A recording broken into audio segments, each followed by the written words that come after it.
River bed है, और इस रिवर बेड में लिक्विड के अलग अलग लेयर्स है। यहाँ पर एक बोट है, वो इस पर आगे की तरफ चल रहा है, ये बोट आगे जा रहा है, ठीक है।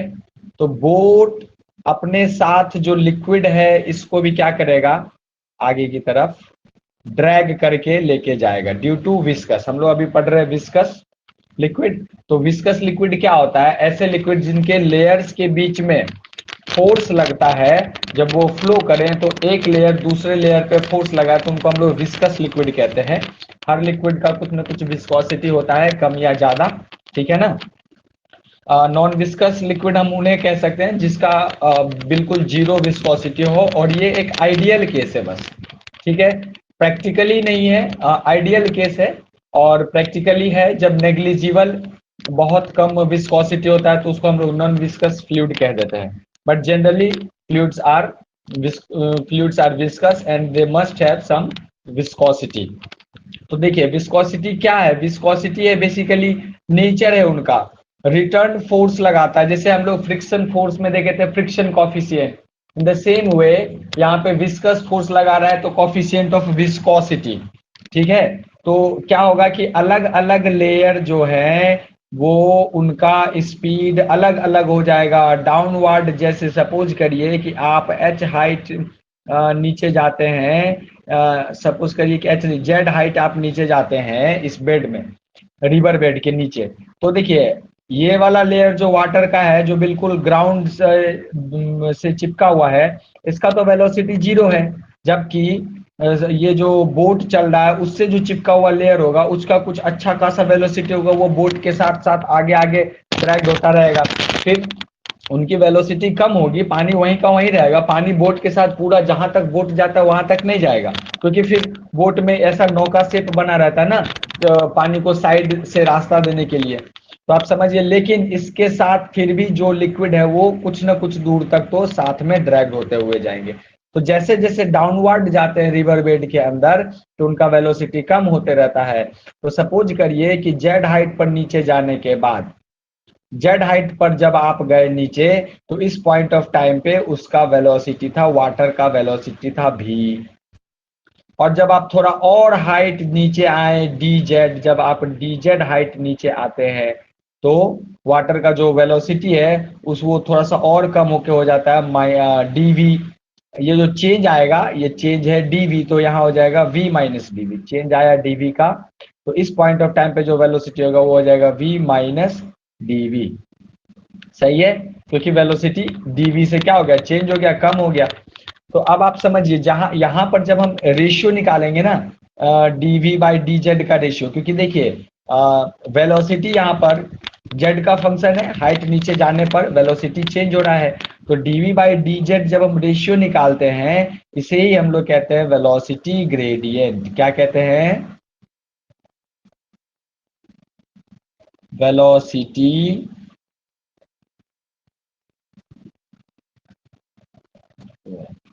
Velocity gradient.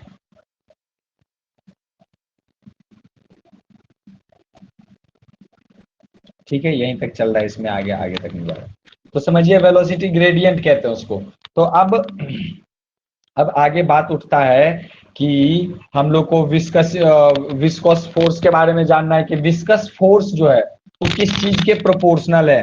तो देखिए viscous force, force of viscosity between two layers, दो लेयर के बीच में जो विस्कस फोर्स लग रहा है, that viscous force is directly proportional to area, and that viscous force is directly proportional to dv by dz, that is velocity gradient।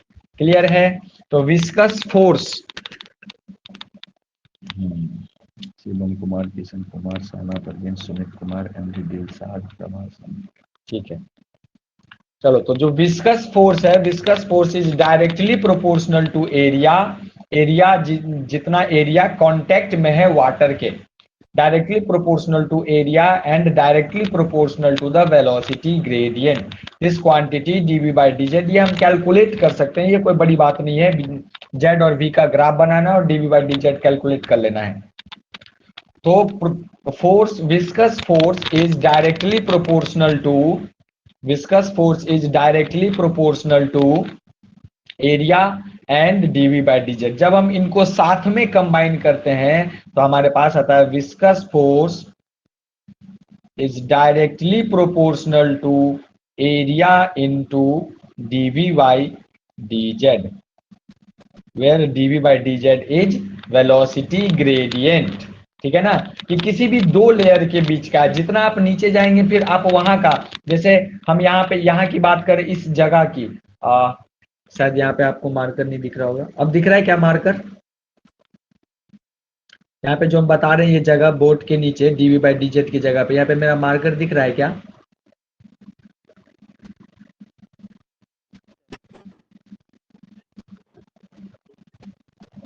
नहीं दिख रहा है। इसमें क्या असर होता रहता है? लिखते हुए दिखेगा ना, चलो दूसरे कलर से हम लिख के दिखाते हैं कुछ।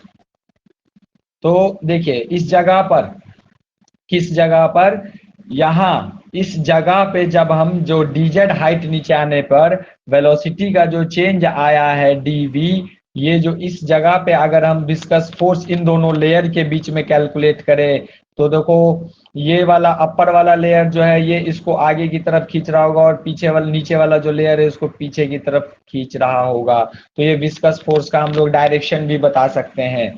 ठीक है क्या?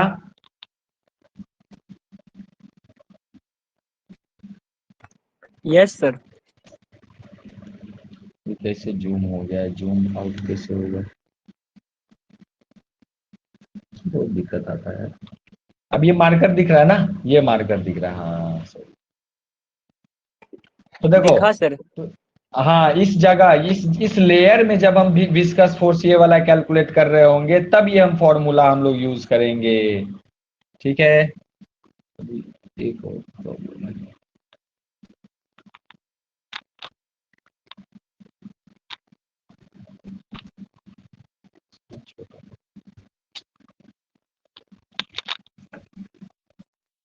ठीक, चलिए ऐसा ही स्क्रीन सही है। तो यहाँ पर जब हम विस्कस फोर्स के बारे में अब लिखेंगे तो क्या लिखा जाएगा, एक सेकेंड ना।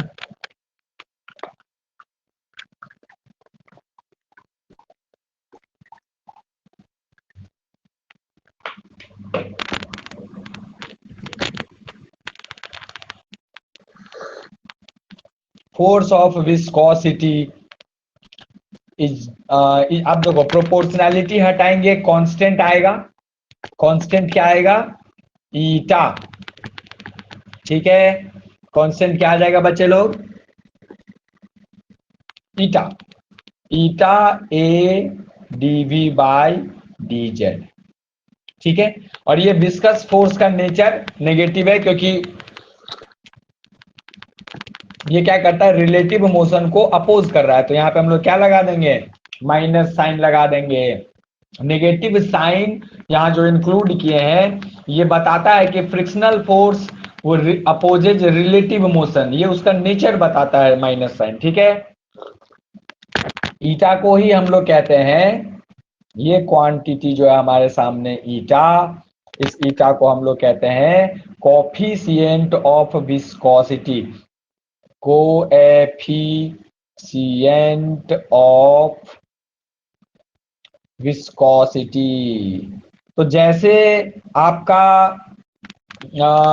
फ्रिक्शन में आता था, फ्रिक्शन फोर्स में, friction force is directly proportional to the normal, proportionality हटा, एक कांस्टेंट आया। और आपको कितनी बार बताएं, ये जो कांस्टेंट होता है ये एक्सपेरिमेंट करते टाइम, एक ही चीज पर एक्सपेरिमेंट करते हुए बाकी हर चीजों को कांस्टेंट रखते हुए, जो कांस्टेंट हर बार आते रहता है, एक एक्सपेरिमेंट को बहुत बार किया जाता है और सभी एक्सपेरिमेंट्स में जो कॉमन कांस्टेंट आते रहता है उसी को हम लोग कहते हैं कांस्टेंट। फिर हमेशा उसको यूज करने के लिए उसका कुछ नाम दे देते हैं, जैसे फ्रिक्शन में आया तो फ्रिक्शन कॉफिशिएंट, अब यहाँ विस्कस फोर्स में आ रहा है तो कॉफिशिएंट ऑफ विस्कोसिटी, ऐसा कुछ नाम दे देते हैं हम उस कांस्टेंट को। ठीक है, और आगे हम लोग को पता चलता है स्टोक्स लॉ से कि इस कॉफिशिएंट का वैल्यू अलग अलग सिचुएशन में क्या सब हो सकता है। ठीक, तो हम लोग समझ गए विस्कोसिटी के बारे में। उसके बाद ये भी चर्चा किए थे कि ये जो विस्कोसिटी है इसका डायमेंशन क्या होगा और यूनिट क्या होगा। तो देखो जनरली तो देखो कांस्टेंट सबका यूनिट नहीं होता है, ठीक है ना, लेकिन फिर भी फॉर्मूला में जो आप कांस्टेंट को लेके आ रहे हैं तो उसको फॉर्मूला का एग्जिस्टेंस बनाने के लिए हमको डायमेंशनल एनालिसिस करना होता है और उसका कुछ ना कुछ वैल्यू हम लोग को दे देना होता है। मेरे कहने का ये तात्पर्य है कि यहाँ पर कोफिशिएंट ऑफ विस्कोसिटी का हम लोग एक यूनिट जरूर निकालेंगे, भले कांस्टेंट है, लेकिन इस फॉर्मूला में जब हम यूज कर रहे हैं तो ये फॉर्मूला डायमेंशनली करेक्ट होने के लिए इसको हमको एक डायमेंशन बना के देना होगा, पता लगाना होगा। तो इस यहाँ से हम इसका डायमेंशन भी पता लगा सकते हैं। पहले यूनिट पता लगाएंगे, तो फोर्स और dv बाई dz को दूसरे साइड ले जाएंगे तो भाई देखो dz तो ऊपर चला जाएगा और dv आ जाएगा नीचे, बहुत बढ़िया। और एरिया भी dv के साथ आ जाएगा, बहुत बढ़िया। और यहाँ ईटा रख लेते हैं हम लोग। अब देखो माइनस साइन का भी कोई जरूरत है नहीं, हम इसका यूनिट निकालना चाहते हैं। फोर्स का यूनिट हो जाएगा न्यूटन, ठीक है। dz का यूनिट ये है बेसिकली डिफरेंस इन हाइट है, तो इसका यूनिट हो जाएगा क्या, मीटर। तो इनटू है, यहाँ इनटू है तो ये हो जाएगा मीटर। फिर एरिया का क्या लिख लोगे आप लोग, मीटर स्क्वायर। और ये है dv बाई dz, ये है वेलोसिटी, तो इसका होता है मीटर पर सेकेंड। पर सेकेंड उठ के ऊपर चला जाएगा, सब बच्चों को पता होना चाहिए। तो ये आ गया। यहाँ से हम लोग ईटा का क्या निकाल लेते हैं, यूनिट। और एक बार हमको यूनिट पता चल जाए तो हम आराम से क्या निकाल सकते हैं, डायमेंशन भी निकाल सकते हैं। तो ईटा का यूनिट आ गया, देखो कितना आ गया, न्यूटन सेकेंड, न्यूटन सेकेंड पर मीटर स्क्वायर, ठीक है, न्यूटन सेकेंड पर मीटर स्क्वायर, ये ईटा का यूनिट आ गया। ठीक ना, सही है। तो आप समझ गए थोड़ा सा, एक बार और समझिए कि क्या होता है कि जब लिक्विड के सरफेस के ऊपर कोई ऑब्जेक्ट चल रहा है, ठीक है, तो डिफरेंट डिफरेंट जो लेयर्स हैं लिक्विड के, उनके बीच में फोर्सेस लगते हैं। ऐसे लिक्विड को कहते हैं हम लोग विस्कस लिक्विड।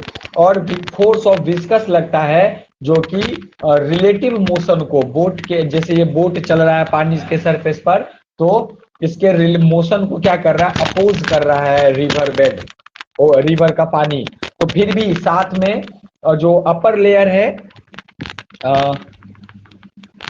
यहाँ देखिए आप लोग, हाँ यहाँ देखिए, यहाँ जो अपर लेयर है, अपर लेयर ये इसके बोट के साथ पानी ड्रैग्ड होता हुआ घसीटाते हुए आगे की तरफ बढ़ता रहेगा, ठीक है।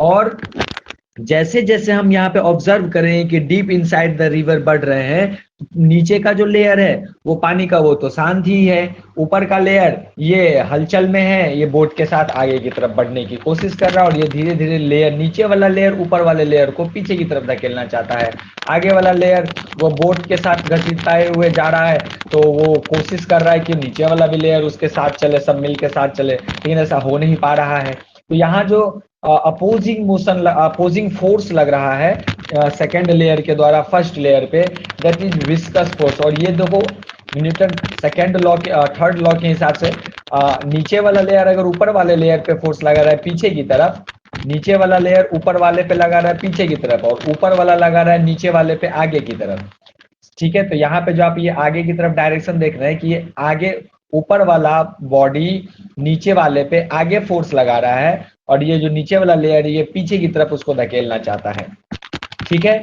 तो इसे ही हम लोग कहेंगे विस्कस फोर्स। और ये विस्कस फोर्स को जब हमने स्टडी किया, मतलब साइंटिस्टों ने स्टडी किया, तो उन्होंने पाया कि force is directly proportional to area, and this force is directly proportional to the velocity gradient. This quantity is called velocity gradient. When we combine these two and finally after removing the proportionality, there's come an constant, a constant called eta. And ये क्या है, ये constant क्या है, ये है coefficient of viscosity. coefficient of viscosity, just like coefficient of friction, this is coefficient of viscosity. अब यहाँ से coefficient of viscosity के बारे में जानकारी जुटा लेंगे हम लोग। coefficient of viscosity के बारे में जानकारी जुटाएं तो यहाँ से इसका यूनिट आ गया न्यूटन सेकेंड पर मीटर स्क्वायर। अब हम चाहे तो इसका डायमेंशन भी कैलकुलेट कर सकते हैं। Come on next page. यहाँ पर हम लोग अब इसका डायमेंशन कैलकुलेट करके दिखा देते हैं एक बार बच्चे लोगों को। तो देखिए डायमेंशन कैलकुलेट करने के लिए क्या लिखेंगे, पहले तो यूनिट से समझने की कोशिश करेंगे, न्यूटन सेकेंड पर मीटर स्क्वायर। तो न्यूटन यानी फोर्स, इसका डायमेंशन होता है mlt-2 और सेकेंड का डायमेंशन हो जाएगा t और नीचे है l का पावर 2। तो ये l का पावर 2 ऊपर जाते ही हो जाएगा m, l का पावर -1, t का power -1। This is the dimension of eta. देखिए कुछ चीजें हैं जो याद रखनी चाहिए आपको क्योंकि वो बार बार पूछे जाते हैं। वैसे तो है तो बहुत सारी चीजें, बट जो ज्यादा पूछे जाते हैं उनको याद रखना चाहिए। हम आपको बताते हैं कॉफिशिएंट ऑफ फ्रिक्शन के बारे में, कॉफिशिएंट ऑफ विस्कोसिटी के बारे में बहुत पूछा जाता है एग्जाम में, इनका यूनिट और डायमेंशन, क्योंकि ज्यादातर लोगों को यही बिलीफ है कि बच्चा लोग इस चैप्टर को छोड़ता है ना। तो ज्यादातर यही बिलीफ फैलता है कि बच्चा लोग इस चैप्टर को वीक का मतलब छोड़ देता है, तो इस वजह से ये बहुत पूछा जाता है कॉफिशिएंट ऑफ विस्कोसिटी का यूनिट और डायमेंशन। सीजीएस यूनिट में अगर हम देखें तो इसका सीजीएस में कन्वर्ट करने पर क्या आ जाएगा, सीजीएस यूनिट ऑफ ईटा। तो सीजीएस यूनिट इसका क्या हो जाएगा ईटा का। तो हम लोग यहाँ ध्यान से देख रहे हैं, न्यूटन के लिए तो लिखेंगे डाइन सेकेंड पर सेंटीमीटर स्क्वायर। तो देखिए 1 डाइन पर सेकेंड सेंटीमीटर स्क्वायर को एक साइंटिस्ट पॉइजुली बताए थे आप लोगों को, इसके नाम पे रखा गया, उनको ऑनर देते हुए 1 poise is equals to 1 dyne second पर सेंटीमीटर स्क्वायर होता है। ये उनको श्रद्धांजलि देते हुए ये किया गया है, ठीक है। 1 डाइन सेकेंड, और इस 1 डाइन सेकेंड पर सेंटीमीटर स्क्वायर को अगर आप कन्वर्ट करेंगे ऐसा यूनिट में तो देखो ये 1 पॉइंट सीजीएस यूनिट है, याद रखिएगा 1 पॉइंट सीजीएस यूनिट है और इसका ऐसा यूनिट में वैल्यू होता है, ये कन्वर्जन के लिए आपको काम आ सकता है 0.1 न्यूटन सेकेंड पर मीटर स्क्वायर, ठीक है। पर मीटर स्क्वायर को ऐसे लिख लिया हम लोग, तो ठीक है। देखिए समझिए, तो 1 पॉइंट इज इक्वल्स टू 0.1, जैसे 1 सेंटीमीटर इज इक्वल्स टू हम लोग लिखते हैं 1 -2 metre. In the same way इसका भी यूज आएगा हम लोगों को कहीं भी। तो चलिए अब आगे बढ़ते हैं। फिर आपको पॉइजुली इक्वेशन के बारे में बताए थे। पॉइजुली इक्वेशन क्या बताता है, तो पॉइजुली इक्वेशन हम लोग को बताता है rate of flow of liquid viscous fluid through a cylindrical tube, ठीक है। Pauli derived a formula for the rate of flow of viscous fluid through a cylindrical tube, ठीक है। एक cylindrical tube से एक cylindrical tube से liquid flow हो रहा है। इस ट्यूब के दो एंड के अक्रॉस प्रेशर अलग अलग होगा। यहाँ पे मान लीजिए प्रेशर P1 है और यहाँ पे है P2, तो इस डिफरेंस को, इसको हम लोग कहते हैं P। प्रेशर डिफरेंस को हम लोग मान लेते हैं P और P2 माइनस P1, ये प्रेशर डिफरेंस आ गया, ठीक है। इसका लेंथ मान लीजिए कि ट्यूब का लेंथ जो है वो है L और इसका रेडियस जो है, इसका रेडियस है R। तो पॉइजुली भाई साहब एक्सपेरिमेंट किए और एक्सपेरिमेंट करने पर जो वो फाइंड किए, क्या फाइंड किए, यही एक्सपेरिमेंट में आया कि volume rate of flow of liquid का मतलब है वॉल्यूम पर unit time, volume flowing through this pipe पर यूनिट टाइम। तो मान लीजिए कि एक यूनिट समय में V वॉल्यूम फ्लो करता है और हमको ये निकालना है, तो उन्होंने पाया कि rate of flow of fluid through a cylindrical tube depends on pressure gradient. अब कल आपको बताए थे, देखो प्रेशर ग्रेडियंट के बारे में कल भी क्लास में चर्चा किए थे। क्या होता है प्रेशर ग्रेडियंट, यहाँ L लेंथ में जाते हुए प्रेशर वेरी कर रहा है, तो यहाँ प्रेशर लेंथ का फंक्शन बन गया एक तरीके से कि प्रेशर वेरी कर रहा है अकॉर्डिंग टू लेंथ। जैसे जैसे आप आगे बढ़ते जाओगे तो प्रेशर चेंज होता चला जाएगा। तो हम यहाँ पे pressure difference per unit length calculate कर सकते हैं और pressure difference per unit length को ही हम लोग कहते हैं प्रेशर ग्रेडियंट। प्रेशर ग्रेडियंट कहा जाता है। तो rate of flow of fluid through a cylindrical tube depends on pressure gradient, also depends on viscosity and radius of the tube। इन चीजों पे डिपेंड करता है। सही है क्या? कोफिशिएंट ऑफ विस्कोसिटी पे कैसे डिपेंड करता है? देखो ये ऐसे डिपेंड करता है कि यहाँ पे विस्कस फोर्स लगेगा। ये वॉल्स जो है कंटेनर के, ये तो रुके हुए हैं, और जो लिक्विड फ्लो करने की कोशिश करेगा ये वॉल्स को पीछे की तरफ धकेलने की कोशिश करेंगे। प्लस अलग अलग लेयर जो है यहाँ लिक्विड का, अलग अलग जो ये लेयर्स हैं, ये लेयर्स, बीच वाला जो लेयर होगा उस पर कम विस्कस फोर्स लग रहा हो, ज्यादा स्पीड से जा रहा होगा, साइड वाले थोड़े से ड्रैग्ड हो रहे होंगे ड्यू टू विस्कस फोर्स, है ना। तो ये पाया गया कि कोफिशिएंट विस्कोसिटी पे भी ये वॉल्यूम ऑफ द लिक्विड पर यूनिट टाइम डिपेंड करता है। तो अब डिपेंड करता है तो उनको ये नहीं पता था कि कैसे डिपेंड करता है, क्या रिलेशन है इनका। तो देखो डायमेंशनल एनालिसिस एक टेक्निक है जो हम लोग कल आपको फिर बताए थे, और ये dimensional unit and dimension chapter में पढ़ाया जाता है, डायमेंशनल एनालिसिस। इसमें क्या होता है कि हम लोग एक फॉर्मूला जो हम जानते हैं कि ये फलाना क्वांटिटी वॉल्यूम पर unit time depends on pressure gradient eta, that is coefficient of viscosity and radius. तो इनका क्या रिलेशन, इसमें क्या इनका पावर है, क्या डायमेंशन है इनका, ये डायमेंशन एनालिसिस करते हैं। अगर ये फॉर्मूला करेक्ट होगा तो एलएचएस और आरएचएस का डायमेंशन मस्ट बी सेम। ये हम लोग फिजिक्स में पढ़े थे फर्स्ट चैप्टर में। तो डायमेंशन सेम होना चाहिए। तो अब यही करने वाले हम लोग, हम इस क्वांटिटी को, जो सब क्वांटिटी यहाँ पे है जिस सब पे डिपेंड कर रहा है हमारा वॉल्यूम पर यूनिट है, इस सब का तो डायमेंशन हम लोग पहले से जानते हैं। अभी ईटा का भी निकाल लिए, रेडियस का जानते हैं, प्रेशर लेंथ सब जानते हैं, वॉल्यूम टाइम सब जानते हैं। तो इसमें डायमेंशनल एनालिसिस करके, यानी कि इनका पावर हम मान लेंगे कि इसमें इन्वॉल्व ए है, इनका पावर बी है और इनका पावर सी है। जितने फॉर्मूला बनाए जाते हैं सब डायमेंशनल एनालिसिस से, प्लस और भी एक्सपेरिमेंट में रिलेशन समझ में आता है वैज्ञानिकों को। जब रिलेशन डायरेक्टली समझ में नहीं आता रहता है कि किस वे में डिपेंड कर रहा है, ऐसा वो फाइंड नहीं कर पाते, तब डायमेंशनल एनालिसिस काम आता है फॉर्मूला बनाने के लिए। तो यहाँ पे डायमेंशनल एनालिसिस से ही इस फॉर्मूला को डेराइव वो भी किए थे और हम लोग भी कर रहे हैं, है ना। तो हम यहाँ पे मान लिए कि प्रेशर ग्रेडियंट का पावर इस रिलेशन में ए है, ईटा का बी है और इसका सी है। तो यहाँ जो वॉल्यूम पर यूनिट टाइम है, इधर भी हम इनका डायमेंशन लिखेंगे। तो वॉल्यूम का डायमेंशन क्या हो जाता है, एल का पावर 3, और यहाँ टाइम का हो जाएगा टी। बहुत बढ़िया। प्रोपोर्शनैलिटी को रहने देते हैं अभी, इससे अपने को कोई दिक्कत है नहीं। और प्रेशर का लिखते हैं डायमेंशन। प्रेशर का डायमेंशन क्या लिखा जाएगा, कल ही बताए थे, बताओ कोई बच्चा बता दो। प्रेशर का डायमेंशन क्या होता है? प्रेशर बराबर फोर्स बाय एरिया। कोई देख नहीं रहा है क्लास क्या?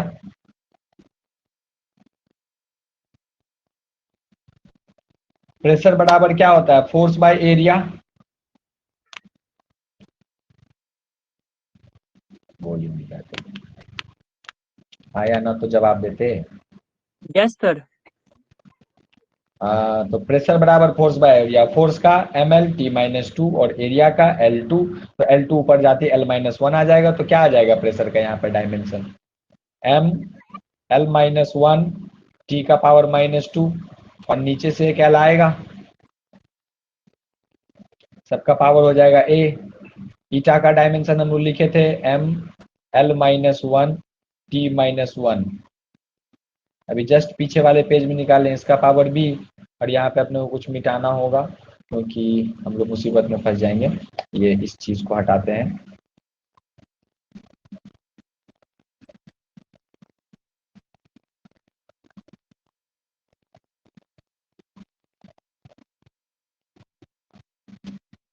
ठीक है, चलिए ठीक है। तो ये सब रफ का काम था, ये सबको हटाया जाए।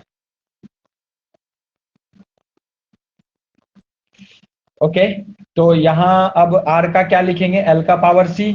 r तो लेंथ है, रेडियस है। तो अब देखिए ध्यान से, यहाँ पर m है ही नहीं, तो m का पावर हो गया सर 0, l का पावर हो गया सर 3, टाइम का हो जाएगा -1, प्रोपोर्शनैलिटी साइन है, तो चलो अगर हटा के बराबर भी लिख दोगे ना तो कोई इसमें दिक्कत नहीं होने वाला है। कांस्टेंट तो बाद में हम लगा ही लेंगे, ठीक है। तो अब देखिए m का पावर क्या आ गया है, यहाँ से m का पावर आ रहा है सर a, यहाँ से आएगा m का पावर a, इस जगह पर देखो यहाँ यहाँ यहाँ यहाँ यहाँ यहाँ पॉइंट बना देते हैं, यहाँ m का पावर a, m का पावर b, तो m का पावर क्या हो जाएगा बच्चे लोग, a प्लस b होगा कि नहीं। l का पावर क्या हो जाएगा सर, l का पावर है यहाँ -1 और ये ऊपर जाएगा तो हो जाएगा -2 और ये a से गुना होकर के हो जाएगा -2a, -2a। यहाँ पे l का पावर है सर -b और यहाँ से आ जाएगा +c।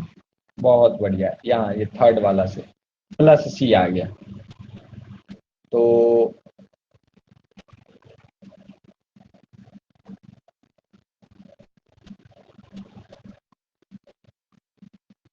ठीक है ना।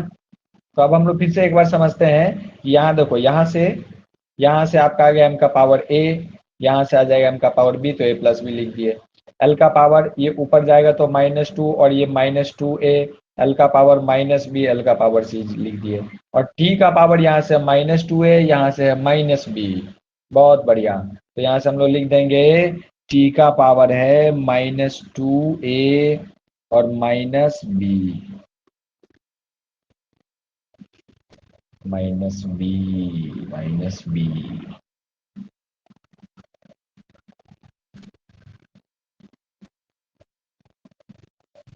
ठीक है, -b। ओके, अब कंपेयर करने पर, यहां से कंपेयर करने पर सर a प्लस बी बराबर 0। दूसरा -2a -b प्लस c बराबर आ गया सर 3, और एक आ गया -2a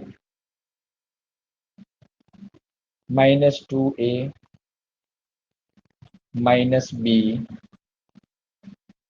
इज इक्वल्स टू -1। तो देखो बच्चे लोग, यहाँ एक बात समझने की ये है कि देखो -2a -b का वैल्यू डायरेक्ट आ गया -1, जो कि हम यहाँ पे इस वाले इक्वेशन में रख सकते हैं। इक्वेशन नंबर फर्स्ट ये है, इक्वेशन नंबर सेकंड है ये, और ये है इक्वेशन नंबर थर्ड। तो आप समझिए कि हम इक्वेशन थर्ड का वैल्यू -2a -b का वैल्यू इसमें डायरेक्टली रख देंगे -1, तो -1 plus c is equals to आ जाएगा 3, और c का वैल्यू आ जाएगा, देख लो यहाँ से क्या आ जाएगा, 4 आ जाएगा। बहुत बढ़िया, c का वैल्यू डायरेक्टली निकल के आ गया 4। ओके, अब यहाँ देखिए ध्यान से, दूसरे जगह a प्लस बी का वैल्यू निकालना है, तो a का वैल्यू हम फर्स्ट इक्वेशन से लिख सकते हैं -b, a का वैल्यू हो जाएगा -b, और यहाँ पे -b रखने पर तो +2b हो जाएगा। इक्वेशन फर्स्ट का वैल्यू, फर्स्ट से a का वैल्यू निकाल लेंगे -b और इक्वेशन थर्ड में रख देंगे, तो यहाँ आ जाएगा देखिए +2b -b is equals to -1, that is b का वैल्यू -1, और a का वैल्यू क्या था, माइनस टाइम्स b, तो -b, तो ये हो जाएगा +1 आ जाएगा। तो अब देखिए फाइनली हमारे पास निकल चुका है a b c का वैल्यू। a का वैल्यू निकल गया +1, b का वैल्यू -1 और c का वैल्यू 4। तो इसको अगले पेज में लेके आते हैं, और हमने निकाल लिया कि सर v बाई टी का जो डिपेंडेंसी है उसमें p बाई एल का पावर है 1, तो इसका पावर 1 लिखने की जरूरत नहीं है। सर r का पावर है 4 और ईटा का पावर है -1, तो ये ईटा नीचे आ जाएगा। बहुत बढ़िया, और जब प्रोपोर्शनैलिटी हटाएंगे कांस्टेंट आएगा एक्सपेरिमेंट के अनुसार, और वो कांस्टेंट आया π/8। तो π/8 p r raise to the power 4 upon 8 eta L. This is the rate of flow of liquid. Rate of flow of liquid का बात करते तो वॉल्यूम का ही बात करते हैं ना, वॉल्यूम का ही बात हो रहा है, वॉल्यूम पर यूनिट टाइम, वॉल्यूम फ्लोइंग पर unit time through a pipe, volume flowing पर unit time through a pipe. Viscous fluid, ये फ्लूइड विस्कस है इसीलिए, ठीक है ना। इससे पहले भी हम लोग रेट ऑफ फ्लो कैलकुलेट किए होंगे, वो हम लोग किए होंगे इक्वेशन ऑफ कंटिन्यूटी और बर्नौलीज इक्वेशन वगैरह सब में, ठीक है। लेकिन यहाँ जो हम लोग वॉल्यूम कैलकुलेट कर रहे हैं तो ये विस्कस लिक्विड के लिए किए हैं। और यहाँ क्या आ गया, rate of flow of volume through a cylindrical tube. याद रखना pi by 8 P by L pressure gradient R raise to the power 4 by eta. तो ऐसे याद रखिएगा कि आपको P by L R raise to the power eta का power क्या आया था, क्योंकि कई बार एग्जाम में फॉर्मूला नहीं देगा और आपको ये पावर निकालने पर के लिए क्वेश्चन आ जाएगा। तो अगर आप इसको याद रखेंगे ना तो आप डायरेक्ट कर पाएंगे, क्योंकि कुछ चीजें ऐसी है जिसको याद रखा जा सकता है। ये है एक नियम और ये एक मतलब क्या कहें इक्वेशन डेराइव किया गया है, तो ये तो ऐसा ही रहेगा, ये चेंज होने वाला नहीं है। तो इसमें P by L pressure gradient का क्या पावर आया था +1, ईटा का पावर क्या आया था -1, आर का पावर क्या आया था 4। ये हम याद रखें तो हमारे लिए ज्यादा अच्छा। इसके बाद हम लोग पढ़े थे स्टोक्स लॉ। स्टोक्स लॉ क्या है? स्टोक्स लॉ किस चीज के लिए है स्टोक्स लॉ? तो आप समझिए, स्टोक्स लॉ है फोर्स ऑफ विस्कोसिटी फाइंड करने के लिए। आए?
सॉरी बच्चे लोग, अचानक से कोई आदमी आ गया था, चुपचाप दबे पांव सीधा घर के ऊपर तक आ गया।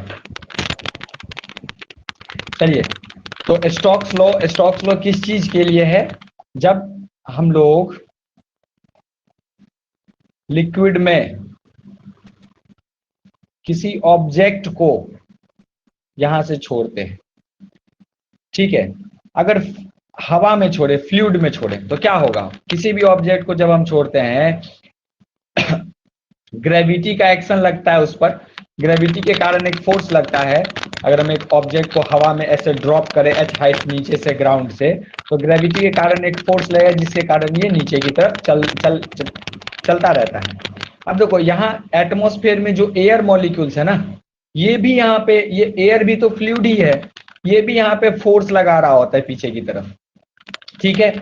और नीचे की तरफ क्या लग रहा होता है, ये लग रहा होता है ग्रेविटी, है ना, डाउनवर्ड डायरेक्शन में। लेकिन ये जो ड्रैग फोर्स है, जो इसको भी हम लोग विस्कस फोर्स ही कहेंगे, क्योंकि यहाँ पर फ्लूइड है, एयर भी एक फ्लूइड ही है, और ये भी उसी प्रकार का फोर्स लगा रहा है। और फिर इसे दूर दूर जो डिफरेंट डिफरेंट लेयर होंगे एयर के, वो फिर इसके साथ यहाँ तक का एयर, इस जगह तक का एयर नहीं चल रहा होगा, लेकिन इसके जस्ट बगल का एयर इसके साथ ड्रैग हो रहा होगा, जो कि इसको पीछे भी, तो अलग अलग जो लेयर होंगे वो क्या करेंगे, इसके साथ भी तो कुछ एयर ड्रैग होता हुआ आगे चला जाएगा, और बाकी एयर के मॉलिक्यूल्स इसको पीछे धकेलने की कोशिश कर रहे हैं। तो जो विस्कस फोर्स है वो पीछे की तरफ लग रहा है। एयर में भी फोर्स ऑफ ब्योयेंसी लगता है ना, और ग्रेविटी लग रहा है। तो ऊपर लगने वाला जो ये फोर्स है और ये नीचे लगने वाला फोर्स, तो यहां पर इन्होंने एक रिलेशन डेराइव किया कि अगर हम किसी ऑब्जेक्ट को लिक्विड में छोड़ देते हैं तो उस पे कितना विस्कस फोर्स निकलता लगेगा, इसका एक हम एक्सप्रेशन डेराइव कर सकते हैं। और ये डेरिवेशन एयर में भी काम करता है, इसके लिए भी, इस केस के लिए भी ये वाला डेरिवेशन काम करता है। कोई भी ऑब्जेक्ट को अगर हम एयर में ही छोड़ते हैं, लेकिन देखो अगर मीडियम पार्टिकल्स ही नहीं है, स्पेस है सिर्फ, तो स्पेस में, खाली स्पेस में अगर हम ऑब्जेक्ट को गिराएंगे तो यहां देखो ग्रेविटी तो काम करेगा, है ना, लेकिन विस्कस फोर्स नहीं लगेगा, फोर्स ऑफ ब्योयेंसी नहीं लगेगा। ठीक है, तो ये जो है स्पेस में विस्कोसिटी, विस्कस फोर्स लगेगा, ये तो किसी मटेरियल मीडियम में ही लग सकता है, और फ्लूइड में। तो यहाँ जो एक्सप्रेशन हम लोग विस्कस फोर्स का डेराइव करेंगे वो स्टोक्स भाई साहब ने किया था, और उन्होंने सबसे पहले बताया था कि अगर हम किसी लिक्विड में ऑब्जेक्ट को छोड़ते हैं तो वो जैसे जैसे अंदर की तरफ जा रहा होता है, मान लीजिए कि वो v वेलोसिटी से जा रहा है, तो लिक्विड उस पर लगा रहा होता है विस्कस फोर्स। क्या लगाता है? Viscous force. जैसे ही इस ऑब्जेक्ट को छोड़ा गया इस लिक्विड के सरफेस के पास से, तो आप समझिए कि इनिशियल वेलोसिटी था इसका 0, ठीक ना, इनिशियल वेलोसिटी था 0। और जब इनिशियल वेलोसिटी 0 था तो उस समय कोई विस्कस फोर्स भी डेवलप नहीं हुआ होगा, तो ग्रेविटी के एक्शन के कारण ये अंदर चलना चालू करेगा।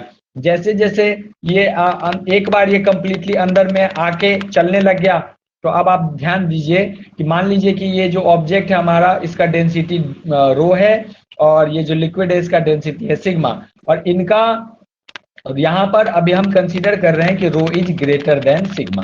तो इसका मतलब ये है कि इसमें डूबेगा, और डूबेगा तो आगे की तरफ भी वेलोसिटी से जाता रहेगा। तो स्टोक्स भाई साहब ने फाइंड किया कि that viscous force is directly depends on velocity of the object, also depends on viscosity and r radius of the object. तो देखो उन्होंने है ना एक स्फीयर कंसीडर किया था। क्या कंसीडर किया था? स्फीयर। और स्फीयर कंसीडर करने के बाद स्टोक्स लॉ फॉर्मूला बताए, ठीक है ना। तो यहाँ पे उन्होंने क्या कहा कि जो विस्कस फोर्स है, मान लीजिए कोई स्फेरिकल ऑब्जेक्ट है, तो उसका जो विस्कस फोर्स है वो डिपेंड करता है किस किस चीज पर डिपेंड करता है, उसका velocity inside the liquid, coefficient of viscosity और रेडियस ऑफ दैट ऑब्जेक्ट, ठीक है ना। तो this viscous force depends on n v velocity of the object, यहाँ पे v से वेलोसिटी है, और ईटा और r, तो ईटा आर वी ऐसे लिखना चाहिए था, चलो कोई बात नहीं है, ऐसे याद करना, ईटा आर वी। तो that force is directly proportional to ये। अब देखो इसमें डायरेक्टली प्रोपोर्शनल अभी हम नहीं कह सकते, क्यों? क्योंकि इनका क्या पावर है हमें नहीं पता, और फिर से हम डायमेंशनल एनालिसिस से ही इसका फाइंड करेंगे। तो देखो ये कल ही पढ़ाए थे आप लोगों को, ये बहुत आसान है। इसमें हम लोग एबीसी का वैल्यू फाइंड किए थे डायमेंशनल एनालिसिस से, तो तीनों का वैल्यू क्या आ गया था? 1 1 और 1 आ गया था। क्या सब बच्चे एक बार हाँ बोल दो अगर आया था तो। Yes sir. Yes, sir. और आप लोग लिखे हैं ना, नोट डाउन किए हैं ना? Yes sir. Yes, sir. तो एबीसी का वैल्यू देखो बहुत आसान है, अभी हम आपको कैलकुलेट करके इससे पहले वाला दिखाएं उसी तरीके से इसका भी कर लेंगे। इधर विस्कस फोर्स है, ये वेलोसिटी है, इसका डायमेंशन लिख लेंगे, ईटा का भी डायमेंशन अपने को पता है और आर का भी पता ही है। तो निकालने पे एबीसी का वैल्यू आ जाएगा 1 और प्रोपोर्शनैलिटी हटाने के बाद जो कांस्टेंट आया वो था 6 पाई, तो 6 पाई ईटा आर वी। याद रखिए ये विस्कस फोर्स दिया गया है किस चीज के लिए, हाँ यहाँ पे विस्कस फोर्स दिया गया किस चीज के लिए, जब हम एक ऑब्जेक्ट को फ्लूइड में फ्री फॉल करवाते हैं, फ्रीली छोड़ देते हैं, तो उस पर कितना विस्कस फोर्स लगेगा। ये जो क्वांटिटी है ये देखो लिक्विड के केस में भी यूज करते हैं हम लोग, और अगर कोई बड़ा सा ऑब्जेक्ट है, ये तो देखो यहाँ पे हम जो डायग्राम बनाए हैं एयर में, ये है एयर इधर और ये स्पेस और ये लिक्विड।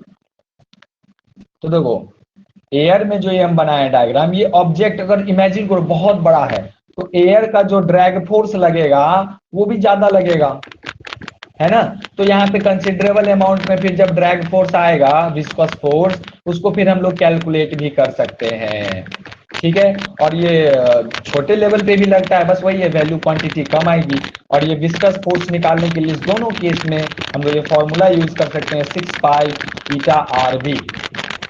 अब देखो इस फॉर्मूला को डेराइव करने इस फॉर्मूला के डेरिवेशन के बाद हम लोग एक नया टर्म समझने वाले हैं, और कल समझे थे टर्मिनल वेलोसिटी के बारे में।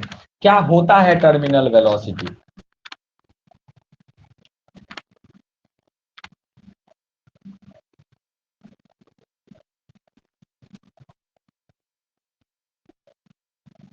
टर्मिनल वेलोसिटी, तो देखिए समझने का कोशिश करिए टर्मिनल वेलोसिटी क्या होता है। देखिए ऐसे दूसरा केस हम आज लेते हैं, कल तो आपको बताई थे कि देखो जो भी ऑब्जेक्ट लिक्विड में जस्ट जब छोड़ा जाता है या एयर में भी जब उसको छोड़ा जाएगा, तो एक बार अंदर जाने के बाद क्या पहले भी इस पर जो mg फोर्स लग रहा है वो तो हमेशा उतना ही रहने वाला है। और एक बार ये लिक्विड जब ये ऑब्जेक्ट जब अंदर चला गया लिक्विड के अंदर, फिर इस पे लगने लग गया बेयोएंट फोर्स। और जो बेयोएंट फोर्स होता है इस ऑब्जेक्ट का हम एफवीडी बनाए तो सर इस पे नीचे लगेगा अंदर में चलने के बाद mg वेट और बेयोएंट फोर्स लगेगा ऊपर की तरफ एफ बी, जो वो बराबर होगा weight of the displaced liquid, है ना। यहाँ पे हम लिख सकते हैं डिस्प्लेस्ड लिक्विड। तो ये जितना लिक्विड को एक बार डिस्प्लेस कर दो तो कर दिया, तो बेयोएंट फोर्स भी कांस्टेंट और डब्ल्यू भी कांस्टेंट, और इनका जो डिफरेंस होगा जस्ट इनिशियली छोड़ने के बाद इनका जो डिफरेंस होगा ये एक नेट फोर्स बना। इस नेट फोर्स के कारण ये बॉडी अंदर में चलना चालू कर दिया, नेट फोर्स के कारण वो एक्सेलरेट हुआ तो उसका वेलोसिटी आ गया। जैसे ही वेलोसिटी इसका डेवलप हुआ तो आपको पता ही है कि लिक्विड के अंदर ये चल रहा है तो विस्कस फोर्स लगना चालू होगा, और वो विस्कस फोर्स प्रोपोर्शनल है वेलोसिटी के, ठीक है ना। तो ऑब्जेक्ट का अगर हम लोग एफवीडी देखें तो विस्कस फोर्स बाद में अपीयर होता है और ये वेलोसिटी के साथ बढ़ता है। शुरुआत में वेलोसिटी जीरो, जैसे ही लिक्विड में ये चलना एक बार चालू किया बेयोएंट फोर्स के कारण उसका कुछ स्पीड कम हो गया, है ना, वेट नीचे जा रहा था, वेट नीचे लग रहा था तो ऑब्जेक्ट नीचे जाता। एयर में अगर हम यही छोड़ें तो ये ज्यादा स्पीड में जाएगा क्योंकि उस समय जो विस्कस फोर्स है वो कम लगता है। लिक्विड में जब हम छोड़ें तो विस्कस फोर्स ज्यादा लगता है, इसका लिक्विड के मॉलिक्यूल्स ज्यादा पास होते हैं, है ना। तो ये ऑब्जेक्ट कांस्टेंट नेट फोर्स के कारण शुरुआत में चलना चालू किया। शुरुआत में तो देखो हम कह रहे हैं कि इनिशियली रेस्ट पर था, उसके बाद क्या हुआ तो वेट माइनस बेयोएंट फोर्स एक नेट फोर्स बना लिक्विड के जस्ट अंदर एंटर होते ही ऑब्जेक्ट को, और इसके कारण ये एक्सेलरेट हुआ, इसका वेलोसिटी बढ़ा। जैसे जैसे वेलोसिटी बढ़ेगा इस पे लगने वाला विस्कस फोर्स भी क्या होगा, बढ़ेगा। अब एक टाइम ऐसा आएगा जब ये विस्कस फोर्स नेट फोर्स जो आगे की तरफ लग रहा है वेट माइनस बेयोएंट फोर्स इसके बराबर हो जाएगा। जब एक बार विस्कस फोर्स इस नेट फोर्स के बराबर हो गया तो उस केस में फिर नेट फोर्स बॉडी पे हो गया जीरो, और बॉडी कांस्टेंट वेलोसिटी से चलने लगेगा। आफ्टर दिस बॉडी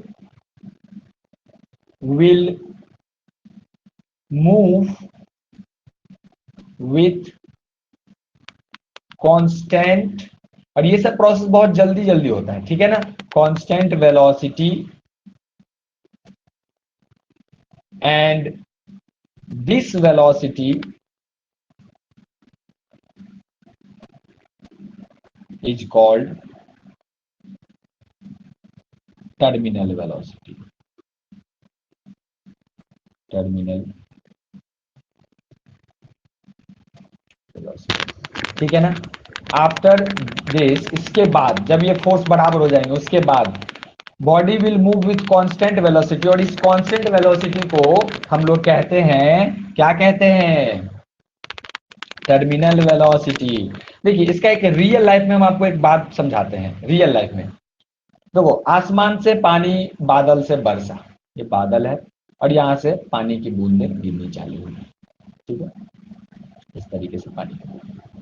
तो ये बादल तो जमीन से बहुत हाइट पर है, और जो ये पानी के बूंदे हैं ये बड़े बड़े गिरते हैं, बड़े बड़े।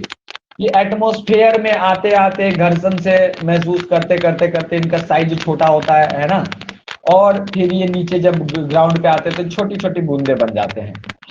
अब तुम सोचो, ये छोटी बूंदे भी हैं, वही अगर ये छोटा, जब कभी कभी बर्फ गिरता है, हम लोग कहते हैं कि ओला गिर रहा है, ओला गिर रहा है, तो बर्फ का टुकड़ा हम लोग देखते हैं जमीन तक गिरा हुआ, वही वो है जो कि एटमॉस्फेयर में नीचे आने तक एक इतना बड़ा गिरा था कि वो पिघल नहीं पाया पूरा, या वाटर नहीं बन पाया, तो छोटा छोटा सॉलिड के रूप में गोल गोल अब हम लोगों को धरती सरफेस पर गिरा हुआ यहाँ पे ओला सब आइस नजर आता है जब कभी बारिश होती है ऐसा। तब सोचो जरा, ये आइस, इसका कुछ वजन है, ये हमारे सर पे लगे, या फिर हम लोग ऐसा भी महसूस किए होंगे जब तेज झनकार वाली बारिश होती है, तो फिर हम जब साइकिल चलाते रहते हैं तो पानी की बूंदें हमें चोट चोट पहुंचाती है। अब सोचो जरा कि अगर एक पानी का बूंद, हम कहते हैं कि मान लो 10 ग्राम का भी है, 10 ग्राम का भी है, तो अगर 10 ग्राम का है तो ये हो जाएगा 0.01 kg, ठीक। और वैसे भी इसके मास से तो लेना देना है नहीं।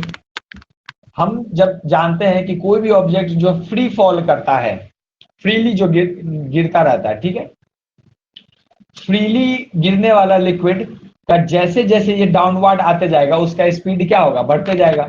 हम लोग जानते हैं u बराबर 0 है, तो हर 1 सेकेंड में, 1 सेकेंड के बाद ग्रेविटी का वैल्यू है 10 मीटर पर सेकेंड स्क्वायर, तो 1 सेकेंड के बाद वेलोसिटी हो जाएगा 10 मीटर पर सेकेंड का।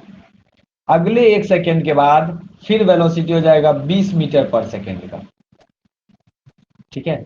तो मान लीजिए कि बहुत हाइट से गिर रहा है, तो इसको आने में बहुत समय लगेगा, और उतने समय में तो इसका वेलोसिटी बहुत बहुत बढ़ जाना चाहिए। अगर ये 1000 मीटर से भी गिर रहा है, 1000 मीटर यानी 1 किलोमीटर से ऊपर से पानी गिर रहा है, तो आप लगा लीजिए कि टाइम इसको कितना लग जाएगा ग्राउंड तक गिरने में, तो √2h/g।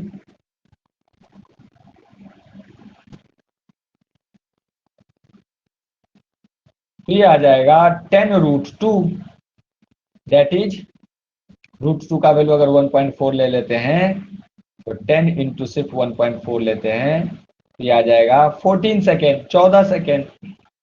और हर 1 सेकेंड में 10 मीटर पर सेकेंड का वेलोसिटी इंक्रीज कर रहा है, तो 14 सेकेंड के बाद कितना हो जाएगा, तो हम लोग ये निकाल सकते हैं, v बराबर u प्लस 80, तो सीधा 80 करेंगे, u 0 है तो a तो है देखो 10 और t हो गया 14, तो ये आ जाएगा तुम्हारा 140 मीटर पर सेकेंड। और इसको किलोमीटर पर आवर में बदलोगे तो ये बहुत ज्यादा हो जाएगा। तो तुम सोचो कि क्या सच में 140 मीटर पर सेकेंड की स्पीड से आता है पानी का बूंद धरती तक, तो ये इसका आंसर होगा कि नहीं, ऐसा नहीं होता है। क्यों? क्योंकि जो पानी की बूंद है वो छोटी छोटी साइज की है और एयर के मॉलिक्यूल्स के कंपेरेबल साइज की होंगी। तो ये जो एयर के मॉलिक्यूल्स है इस पर ड्रैग फोर्स पीछे की तरफ लगा रहे हैं, जो जब विस्कस फोर्स बराबर हो जाएगा, जब ऊपर लगने वाला विस्कस फोर्स बराबर हो जाएगा, यहाँ भी यही केस है कि विस्कस फोर्स जब बराबर हो जाएगा वेट माइनस ब्योएंट फोर्स के, ठीक है, वेट माइनस बियोइंट फोर्स के, तो फिर ये पानी की बूंदे कांस्टेंट वेलोसिटी से चलेंगी और फिर इनका स्पीड लगातार लगातार लगातार बढ़ते नहीं रहेगा, है ना। तो धरती पर गिरते समय ये कांस्टेंट स्पीड से गिरते हैं। एक हाइट नीचे आने के बाद जब विस्कस फोर्स बराबर हो जाता है, पानी की बूंदों का जब ये विस्कस फोर्स ऊपर लगने वाला जो विस्कस फोर्स है, ठीक है, ड्रैग फोर्स, हाँ, एयर के द्वारा जब फोर्स लगता है उसको ड्रैग फोर्स कह देते हैं, लिक्विड लगाता है तो विस्कस फोर्स कह देते हैं। सब टर्मिनोलॉजी है, बट आप समझो कि बात वही है कि फ्रिक्शन है, घर्षण है। ठीक है, तो ये वाला जो फोर्स है एफ बी जब बराबर हो जाएगा इस पानी के बूंद के वेट माइनस बेयोएंट फोर्स को, उस पर भी बेयोएंट फोर्स लग रहा होगा, है ना, एयर में, तो क्या होगा, उसके बाद वो पानी का बूंद कांस्टेंट वेलोसिटी से चलेगा, इसका हमेशा बढ़ते नहीं रहेगा वेलोसिटी। ये बात हम लोग को ध्यान रखना है कि आप हम सोचे कि 140 मीटर पर सेकंड से पानी की बूंद धरती पे गिर रही है या उससे ज्यादा हाइट से अगर बारिश हो रही है 2 किलोमीटर हाइट से हो रही है तो सोचो और ज्यादा स्पीड हो सकता है, तो ऐसा नहीं होता है। ठीक है, तो ये भी हम लोग समझ गए। ये स्टोक्स लॉ का एक एग्जाम्पल हम लोग, मतलब जैसे बारिश की बूंद है उतनी स्पीड से क्यों नहीं गिरती है, अगर एच हाइट से को बहुत एच हाइट से गिर रहा है कोई ऑब्जेक्ट तो ग्राउंड तक आते आते समय उसका स्पीड उतना क्यों नहीं हो जाएगा। तो ये डिपेंड करता है विस्कस फोर्स पे, और जो पानी की बूंदे हैं वो इतनी छोटी होंगी कि एयर के कंपेरेबल साइज की होंगी। जब ये बराबर हो जाएगा उस केस में ये फोर्स ऑफ विस्कोसिटी बराबर वेट माइनस वेट फोर्स के हो जाएगा, तो उस समय पर फिर कांस्टेंट वेलोसिटी से ये चलने लगेगा। यहाँ भी वाटर जो रेनफॉल जो हो रहा है तो उसके वाटर जो धरती तक पहुंचे तो हम लोग कह सकते हैं कि इसका टर्मिनल वेलोसिटी है। ठीक है क्या?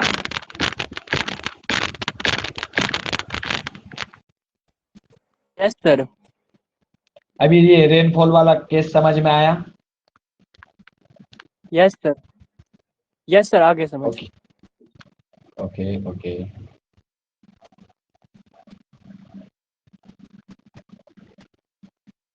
ठीक है, अभी अब हम लोग टर्मिनल वेलोसिटी भी निकाले थे, और टर्मिनल वेलोसिटी कैसे निकाले थे याद होगा, कल आप लोग को डायरेक्ट टर्मिनल वेलोसिटी निकाल के हम यहाँ पे दिखाते हैं। तो हम लोग लिखे थे सर विस्कस फोर्स, जैसे मान लीजिए कि लिक्विड में एक आर रेडियस वाला एक गोल ऑब्जेक्ट, स्फेरिकल ऑब्जेक्ट गिर रहा है ना, ये लिक्विड में गिर रहा है, ये लिक्विड है। ओके, तो जब ये गिर रहा है तो इस पे जो विस्कस फोर्स लगेगा वो हम लिख सकते हैं डायरेक्ट 6 पाई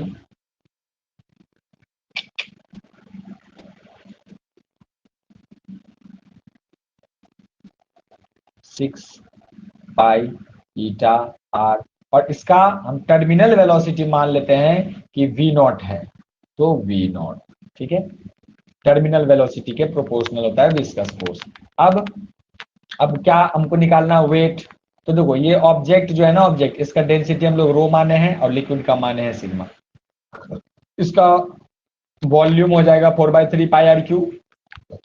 तो जो मास निकलेगा इसका वेट जो हम लोग निकालेंगे, वेट बराबर हो जाएगा mg ऑब्जेक्ट का, और m बराबर हो जाएगा रो इंटू 4/3 πr³, ये हो गया वेट।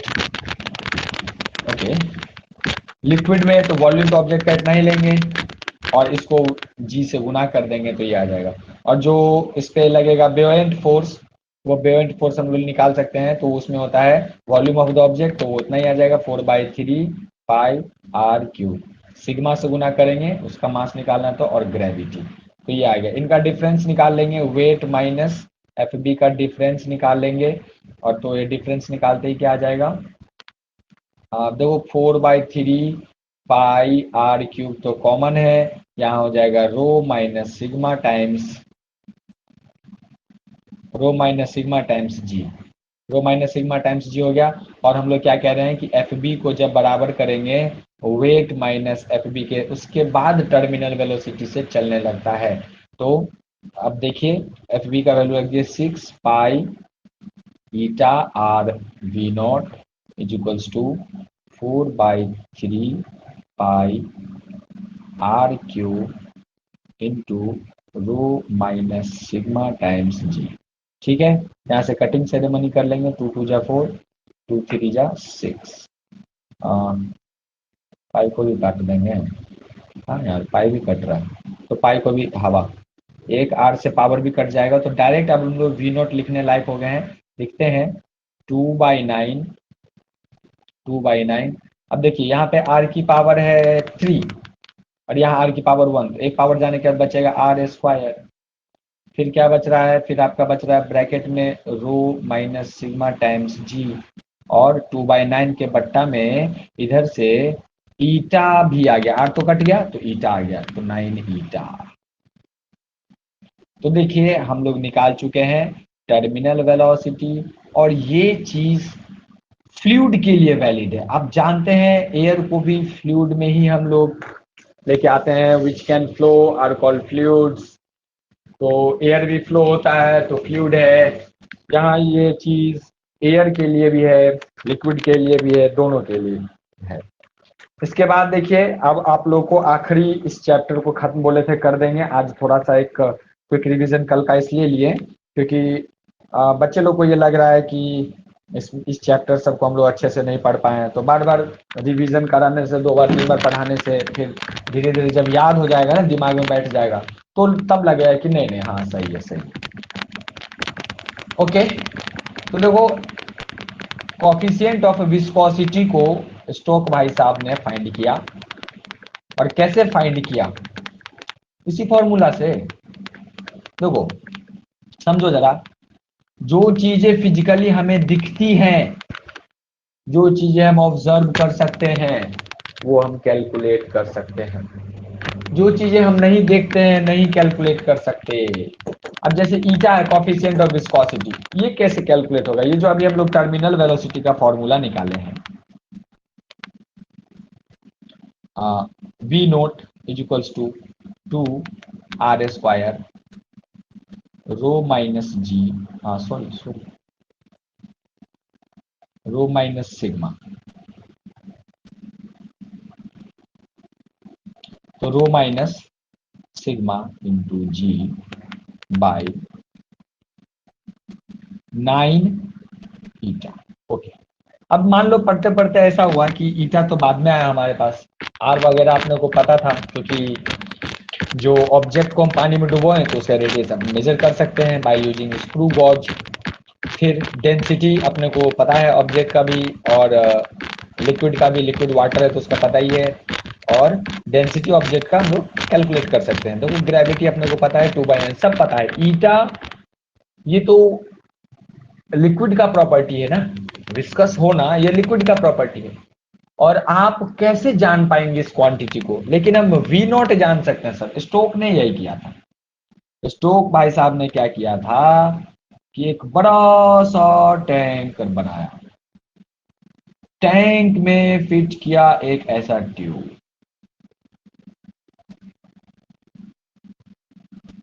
टैंक में फिट किया एक ऐसा ट्यूब। अब जैसा डायग्राम आप किताब में देखते हैं वैसा ही बना देंगे, सब लोग किताब सामने रखना है ना, एचसीबी। तो एक बड़ा सा इसमें, अब देखो अब क्या, यहाँ पे एक थर्मामीटर लगा दिया, क्यों लगा दिया, टेम्परेचर मेजर करने के लिए, ठीक है, टेम्परेचर मेजर करने के लिए, क्योंकि हमने देखा है कि कोफिशिएंट ऑफ विस्कोसिटी जो है वो डिपेंड करता है टेम्परेचर पे, स्ट्रांगली डिपेंड करता है। आप लोग किताब नहीं पढ़ते होंगे तो शायद हो सकता है हम नहीं भी बताए हो, लेकिन अभी बता रहे हैं कि coefficient of viscosity strongly depends on temperature. अब देखिए हम यहाँ क्या कर रहे हैं, ये ट्यूब में फिर यहाँ पर टाइट करके छोटा सा नैरो पाथ बना दिया, यहाँ पे ये ट्यूब क्लोज्ड हो गया, क्लोज हो गया कॉर्क से। कॉर्क आप समझते हो, रबर टाइप का एक मटेरियल जिसमें एक छोटा सा ये पाइप लग गया सी। अब देखिए क्या होगा और कैसे होगा, यहाँ पे हम मार्क कर लिए, ये जो ट्यूब है हमारा बाहर से, इसमें हम जगह मार्क कर लिए पी क्यू आर, अलग अलग लेयर पे पी क्यू आर हम लोग मार्क कर लिए। अब एक छोटा सा ऑब्जेक्ट को इसके अंदर छोड़ दिया जाएगा, देखो इसमें लिक्विड भरा हुआ है, हर जगह लिक्विड ही लिक्विड है, हर जगह लिक्विड ही लिक्विड है। तो जैसे ही इसको छोड़ा जाएगा, छोड़ने के कुछ देर बाद ये टर्मिनल वेलोसिटी अटेन कर लेगा। अब टर्मिनल वेलोसिटी अगर मान लीजिए कि टर्मिनल वेलोसिटी अटेन नहीं कर पाए, तो फिर हम इसका साइज को छोटा कर देंगे टर्मिनल वेलोसिटी अटेन करवाने के लिए। ओके, अच्छा एक और बात आपको बता दें देखो बच्चे लोग, ये जो फॉर्मूला है इसको गौर से देखो, वी नॉट बराबर 2r² rho minus sigma into g is equals to 9 eta. अब अगर आप इस फॉर्मूले को ध्यान से देखें, ध्यान से देखिए इस फॉर्मूले को, तो जब डेंसिटी रो ज्यादा होगा सिग्मा से, तो ऑब्जेक्ट भी नॉट वेलोसिटी जो भी आएगा, एक क्वांटिटी निकल के आएगा, और वो कांस्टेंट वेलोसिटी हम लोग निकाल लेंगे, उससे ये नीचे की तरफ जाएगा। जब रो बराबर होगा सिग्मा के, ओहो, तब तो टर्मिनल वेलोसिटी 0 हो जाएगा, मतलब वो फ्लोट करेगा, अंदर जाएगा ही नहीं।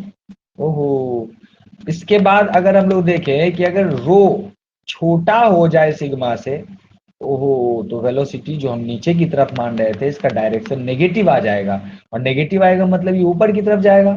मतलब हाँ, जैसे हम उसको छोड़ेंगे तो नीचे से इतना फोर्स लगेगा, विस्कस फोर्स इतना जल्दी लग जाएगा कि वो ऊपर की तरफ, जैसे आप लोग बहुत बार ऐसा देखेंगे किसी ऑब्जेक्ट को या किसी कंटेनर को आप पानी में छोड़ते हैं और उस थोड़ा सा वेट कुछ है, तो पहले वो अंदर जाएगा, फिर सरफेस पर आकर के तैरने लग जाता है ना।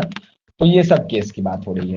तो टर्मिनल वेलोसिटी के अच्छे से समझ गए हम लोग कि डेंसिटी जब ऑब्जेक्ट का ज्यादा होगा तो वो अंदर की तरफ डूबते हुए जाएगा, कांस्टेंट वेलोसिटी से जाएगा, बराबर होगा तो उसका कुछ टर्मिनल वेलोसिटी नहीं होगा, जीरो होगा तो सरफेस पे ही रहेगा।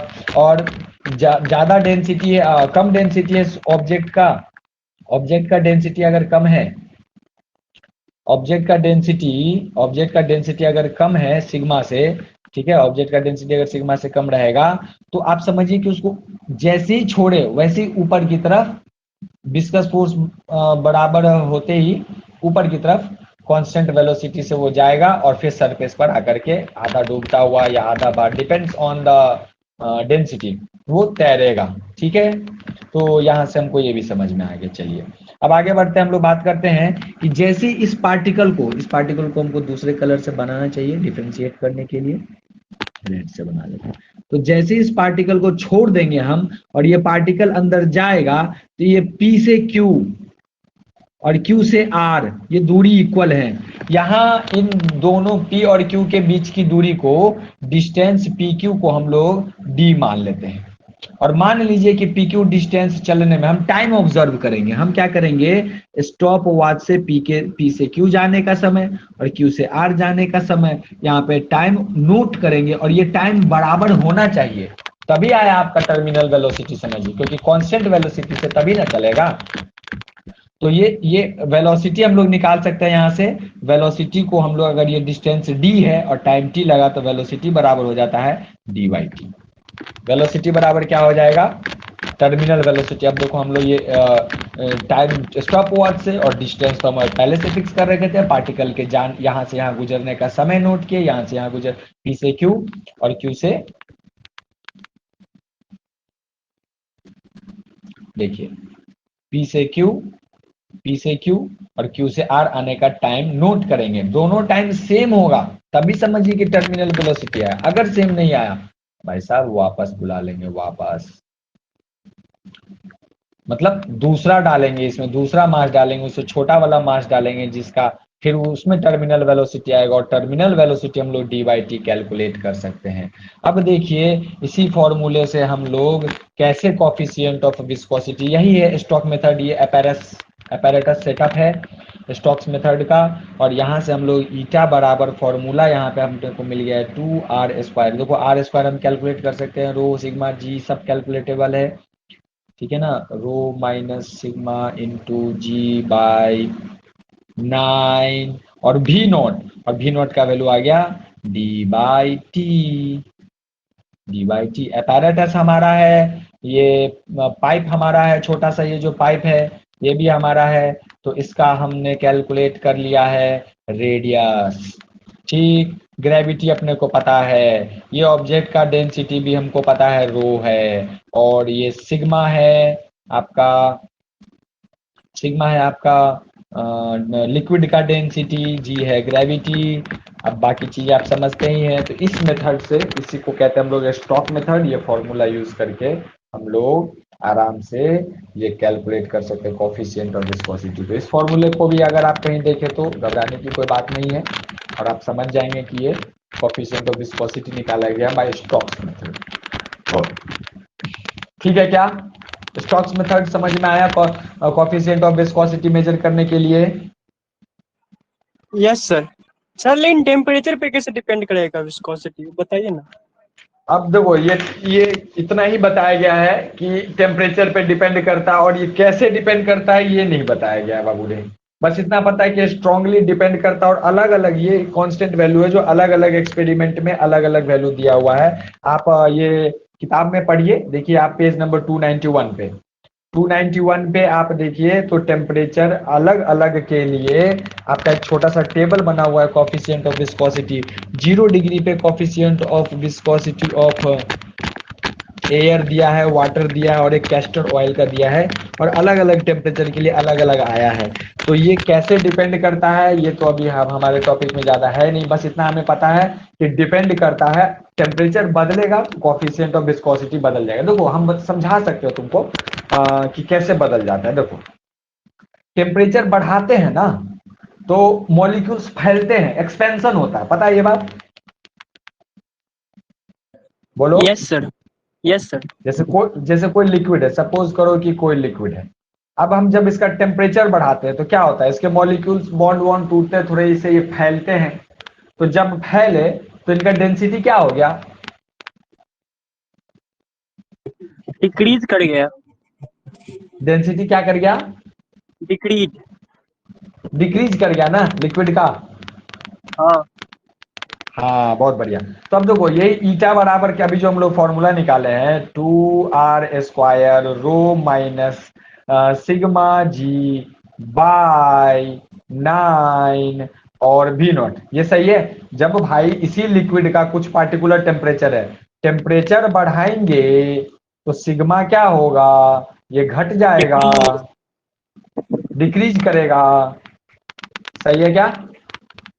Yes sir. हाँ तो देखो, तो यहाँ से समझ में आ रहा है ना कि टेम्परेचर कैसे कैसे डिपेंड कर रहा है, टेम्परेचर पे कैसे कोएफिशिएंट ऑफ विस्कोसिटी डिपेंड कर रहा है। क्योंकि ये सिग्मा लिक्विड का टेम्परेचर हो, इस लिक्विड का टेम्परेचर बढ़ाएं तो उसके मॉलिक्यूल्स थोड़े से दूर दूर फैलेंगे, दूर दूर फैलेंगे तो उनका डेंसिटी क्या होगा? थोड़ा सा डिक्रीज करेगा, और डिक्रीज करेगा तो ईटा का ये जो फॉर्मूला है ये ईटा ही निकालने का फॉर्मूला है।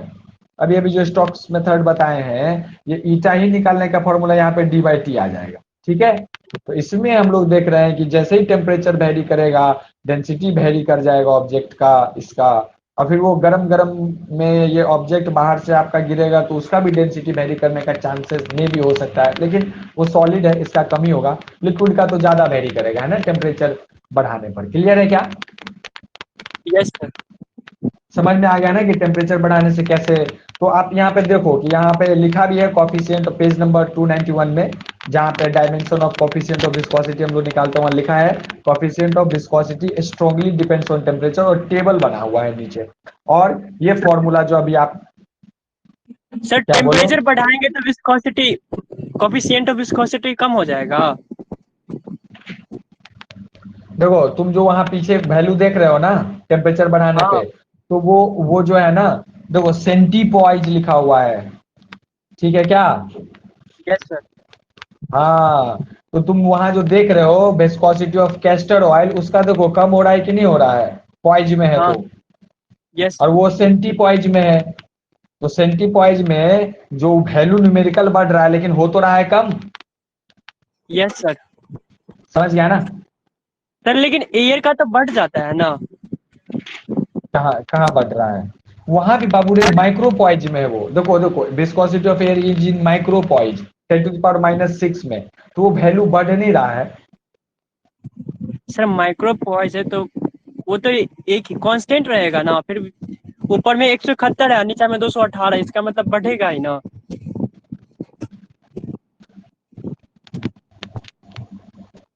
एयर में उल्टा कर दिया। हाँ तो देखो एयर में उल्टा कर रहा है तो एयर का डेंसिटी तो बहुत कम होता है किसी सॉलिड ऑब्जेक्ट के मुकाबले, है ना? यस। Yes sir. समझ रहे हो? समझ रहे हो? तो एयर में कोई ऑब्जेक्ट अगर गिर रहा है उसका जो डेंसिटी है किसी सॉलिड ऑब्जेक्ट के मुकाबले बहुत कम होता है। तो यहाँ पे मतलब देखो जा वेरी तो कर रहा है 0 डिग्री सेल्सियस पर 20-40 डिग्री सेल्सियस जैसे जैसे हम लोग टेम्परेचर बढ़ा रहे हैं तो वेरी कर रहा है, विस्कोसिटी एयर में बढ़ रहा है। लेकिन वाटर में क्या हो रहा है, कम हो रहा है। कम हो रहा है। विस्कोसिटी कैस्टर ऑयल में भी कम हो रहा है यस ना, सर। दोनों में कम हो रहा है। तो यस। एयर का केस अलग, एयर का केस थोड़ा अलग होगा ना, क्योंकि इसका डेंसिटी बहुत कम है, ठीक है ना, इसका जो विस्कस फोर्स है वो बहुत कम है, ठीक है ना, इसलिए इसका विस्कोसिटी का वैल्यू भी आप देख रहे हैं न्यूमेरिकली वो बहुत कम है। तो हो सकता है इसमें कुछ केस हो एयर पे, हम लोग देखेंगे कि एयर का डेंसिटी और सॉलिड ऑब्जेक्ट में ये रिलेशन जो है वो वैल्यू बढ़ता है, तो उसका क्या कारण है। उसका कारण यही होगा विस्कोसिटी बढ़ने का, कि देखो टेम्परेचर बढ़ाने पे एयर का डेंसिटी क्या होगा, और कम हो जाएगा। एयर का डेंसिटी टेम्परेचर बढ़ाने पे कम होगा। अच्छा। ठीक है, चलो इसका हम कल देखेंगे, हम लोग क्लास में देख लेंगे, ठीक है, कि एयर का एयर में ये वैल्यू क्यों बढ़ रहा है, ठीक है ना। Yes sir. कल हम लोग क्लास में समझेंगे। बाकी बाकी लिक्विड और वो कैस्टर ऑयल का, वाटर का और कैस्टर ऑयल का तो कम ही हो रहा है। अब एयर में क्या सीन है, क्या केस है, कल हम लोग देखेंगे। अभी हम लोग समझते हैं नेक्स्ट, लास्ट टॉपिक है Reynolds number and critical velocity, ठीक है ना। Hello yes sir. Hello but अभी अब कितने बच्चे ज्वाइन किए हुए हैं, हाँ ऋषभ कुमार भी है, ठीक है बढ़िया। अब देखो, अब लास्ट टॉपिक है क्रिटिकल वेलोसिटी।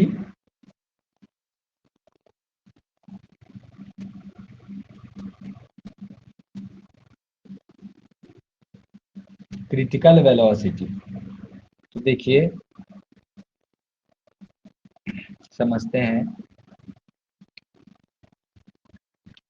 देखो, जब एक फ्लूइड फ्लो करता है ट्यूब में स्मॉल वेलोसिटी से, धीरे से, तो उसको, उस फ्लो को हम लोग कहते हैं स्टेडी, ठीक है। मान लीजिए किसी पाइप में लिक्विड फ्लो कर रहा है, कोई पाइप है और इस पाइप में लिक्विड फ्लो हो रहा है और स्लो स्पीड में हो रहा है, धीरे धीरे हो रहा है, कम स्पीड में हो रहा है, तो ऐसे फ्लो को हम लोग कहते हैं स्टेडी फ्लो, स्टेडी फ्लो, ये सब हम लोग पहले से। और जब किसी पाइप में हम वेलोसिटी इंक्रीज करें, मान लीजिए जो इसमें लिक्विड बह रहा है इसका वेलोसिटी को हम लोग इंक्रीज करते हैं पीछे से, तो क्या होता है कि पीछे का जो लेयर है वेलोसिटी इंक्रीज कर रहा है, मतलब एक फोर्स लग रहा है, जो आगे वाला लेयर होगा उसको पीछे वाला लेयर एक फोर्स लगा रहा है। तो ऐसे फ्लो को हम लोग कहते हैं टर्बुलेंट फ्लो, एक्सेलरेटेड फ्लूइड को हम लोग कहते हैं टर्बुलेंट फ्लो। ये इसको सरपास करके आगे जाना चाहता है, तो समझ में आया। शांत शांत फ्लो, इसमें पानी शांति से फ्लो हो रहा है, आराम आराम से, लाइन बाय लाइन, एक एक करके। और ये है turbulent, turbulent flow. Turbulent flow में क्या होता है कि वेलोसिटी लगता है, जैसे वेलोसिटी इंक्रीज किया तो फोर्स का मैग्नीट्यूड बढ़ जाता है, पीछे वाला जो वाटर मॉलिक्यूल्स है वो आगे वाले वाटर मॉलिक्यूल्स को पीछे करके आगे जाना चाहता है, उसका वेलोसिटी बढ़ गया तो सरपास करके आगे जाना चाहता है। नदी वगैरह में जब हम ढलान पे पानी को बहते हुए देखते हैं तो वो टर्बुलेंट फ्लो होता है ना। और जब आप देखेंगे कि समतल नदी है, मतलब सतह समतल है, तो वहां पर जो पानी का फ्लो होता है वो स्टेडी फ्लो है। जैसे अभी अगर बाढ़ नहीं आई है, नॉर्मल नदी में पानी बह रहा है तो धीरे धीरे फ्लो करे, तो दैट इज स्टेडी फ्लो। और जब बाढ़ आती है तो पानी बहुत फोर्सफुली जाते रहता है, एक दूसरे को सरपास करता रहता है, घुर्मी बनते रहता है, बहुत सारा चीज हम लोग देखते हैं, उसको कहते हैं हम लोग टर्बुलेंट फ्लो, ठीक है ना। तो turbulent flow basically accelerated fluid होता है,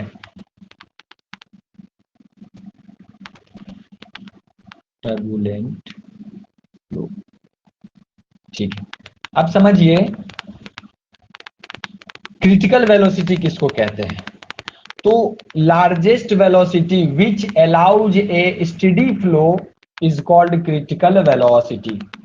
मतलब ये कि इस कंटेनर में, एक ट्यूब में, एक सिलिंड्रिकल ट्यूब में पानी हमने छोड़ा, हमने स्लो मोशन में पानी छोड़ा धीरे से, उसके बाद धीरे धीरे धीरे धीरे वेलोसिटी को बढ़ाया, इंक्रीज किया, तो टर्बुलेंट कंडीशन आएगा। जैसे जैसे हम वेलोसिटी को बढ़ाते रहेंगे तो पहले सबसे पहले एकदम धीमा गति रखेंगे पानी का, फिर तो गति थोड़ा बढ़ाएंगे, फिर स्पीड थोड़ा बढ़ाएंगे, फिर थोड़ा बढ़ाएंगे, फिर थोड़ा बढ़ाएंगे, तो एक टाइम आएगा जब वही फ्लो टर्बुलेंट बनने की कोशिश करेगा, टर्बुलेंट बन जाएगा।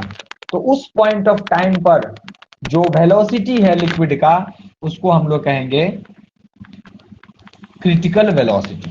The maximum velocity with which water flow in steady condition. तो मैक्सिमम वेलोसिटी जब तक वाटर स्टेडी कंडीशन में ही रहेगा, टर्बुलेंट होने से पहले, उस वेलोसिटी को हम लोग कहते हैं क्रिटिकल वेलोसिटी। ठीक है, समझ में आ रहा है कुछ?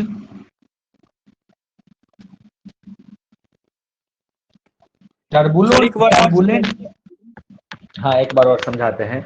जैसे देखिए, समझिए कि किसी ट्यूब में आपने पानी बहाना चालू किया। आपने क्या किया, मोटर की मदद से, मोटर लगाया घर पे, मोटर की मदद से इसमें आप पानी भेज रहे हैं। आपके पास एक स्विच है जिससे आप कंट्रोल कर सकते हैं पानी के स्पीड को, मतलब वाटर की स्पीड जो इस ट्यूब में फ्लो होगा उसको आप कंट्रोल कर सकते हैं। तो आपने क्या किया, सबसे शुरुआत में एकदम स्लो मोशन में, स्लो स्पीड में आपने पानी को छोड़ा, तो पानी शांत तरीके से जाएगा। बोलो। Yes sir. हाँ, पानी शांत तरीके से जाएगा, ठीक है ना।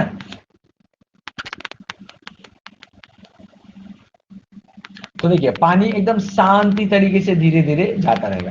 फिर आपने क्या किया, स्पीड को थोड़ा थोड़ा थोड़ा थोड़ा थोड़ा थोड़ा बढ़ाया। आप क्या कर रहे हैं, थोड़ा थोड़ा स्पीड को बढ़ा रहे हैं। तो आप स्पीड को बढ़ा रहे हैं और आप देख रहे हैं कि कब तक ये स्पीड पानी का स्पीड टर्बुलेंट कंडीशन में नहीं आ जाता है। शांत नदी को आपने बहते हुए देखा है, और बाढ़ वगैरह जब होती है तो उस समय भी आपने नदी को बहते हुए देखा है, दोनों कंडीशन में देखा है। तो जब पानी आता था स्पीड में, बहुत ज्यादा स्पीड, जब आपको लगता है कि आगे वाले पानी को पीछे छोड़ के ऊपर से जाने की कोशिश कर रहा है पीछे वाला पानी, तो डेट इज टर्बुलेंट फ्लो, वो हमें दिख जाएगा। और जब पानी शांति से आगे एक लाइन में आगे से आगे चलता रहे, मतलब यहाँ का जो वाटर मॉलिक्यूल से पहले वो आगे बढ़े, फिर पीछे का आगे बढ़े, फिर यहाँ का जो है वो आगे बढ़े, फिर उसके पीछे का आगे बढ़े, तो ऐसे फ्लो को हम लोग कहते हैं स्टेडी फ्लो। तो शुरुआत में हमने पानी को स्टेडी फ्लो में छोड़ा, स्लो मोशन में छोड़ा, स्टेडी फ्लो था। फिर धीरे धीरे हमने स्पीड को इंक्रीज किया, बढ़ाया। तो इंक्रीज किए, थोड़ा इंक्रीज किए, और फिर नोट किए कि फ्लो अभी तक स्टेडी है या कि टर्बुलेंट हो गया। फिर थोड़ा स्पीड बढ़ाए, चेक किए कि फ्लो स्टेडी है या टर्बुलेंट हो गया। तो वो हम वो पॉइंट नोट करेंगे जिस वेलोसिटी के लिए हमारा जो स्टेडी फ्लो है जस्ट टर्बुलेंट होगा, हमारा स्टेडी फ्लो जस्ट टर्बुलेंट होगा, वो वेलोसिटी हम लोग नोट करेंगे। और इसी वेलोसिटी को हम लोग कहेंगे क्रिटिकल वेलोसिटी। क्या कहेंगे? Critical velocity. ठीक है ना, समझ में आया? बुक सामने रखिए और उसमें पढ़िए। देखिए लिखा हुआ है पेज नंबर 293 पर, पेज नंबर 293 पर पढ़ो। है ना सबके पास बुक?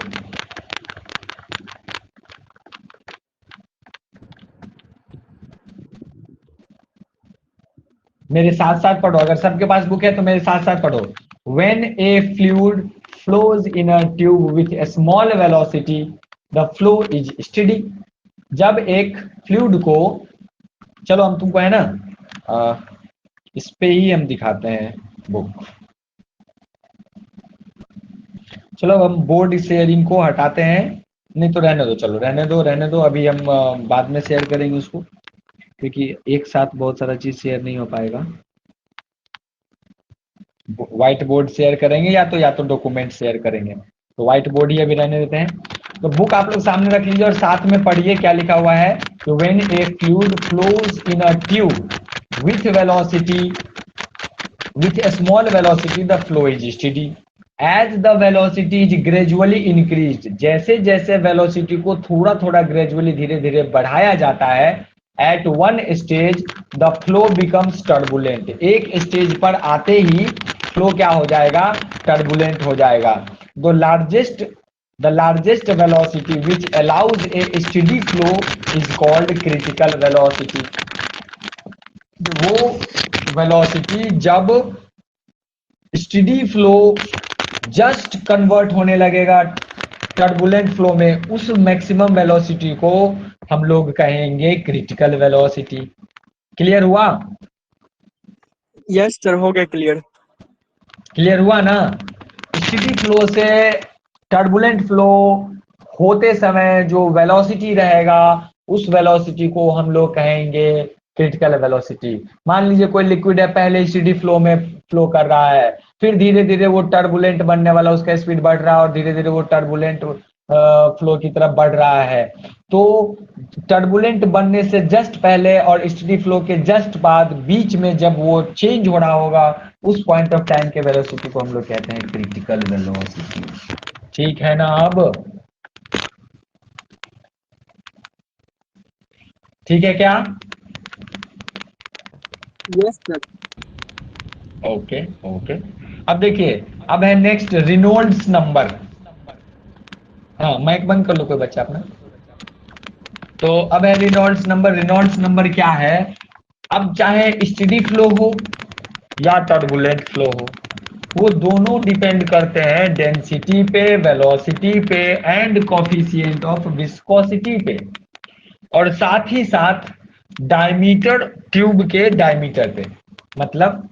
मतलब ये कि स्टेडी फ्लो हो या टर्बुलेंट फ्लो हो, ये दोनों डिपेंड करते हैं रो पर।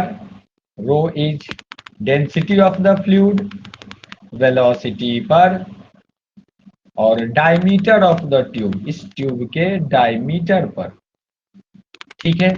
और किस चीज पे डिपेंड करते हैं? कोफिशिएंट ऑफ विस्कोसिटी पर। इसी वैल्यू को हम लोग कहते हैं रेनॉल्ड्स नंबर। इस वैल्यू को क्या कहा जाता है?